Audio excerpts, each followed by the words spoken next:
একটা ছেলের কষ্ট গুরুত্বপূর্ণ কতটা হয়ে থাকে তোমরা হয়তো প্রায় জানো।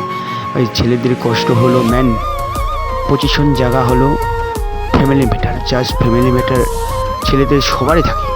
কিন্তু বাই দ্য ওয়ে কেউ দুঃখ দেখাতে ফাটাই চায় না, কেউ দুঃখ সবার মাঝে দুঃখ দেখাক, সবার মাঝে কথা শেয়ার করুক, সেটা চায় না। জাস্ট বাই দ্য ওয়ে আমারও একটা ছিল এরকম কষ্ট, আমারও ফ্যামিলি ম্যাটার ছিল, জাস্ট এখনও আছে, কিন্তু জাস্ট একটা নিজেদের মধ্যে মেনটেন করে নিতে হয়। যেরকম বন্ধু আছে, আদার্স খোর আছে বা আদার্স অন্য নেশাখোর আছে, কিন্তু ওদের ভাই মধ্যে মতলব দিতে হয় না। আমি যেরকম বাই দ্য ওয়ে আমি একাই 100 ভাবি।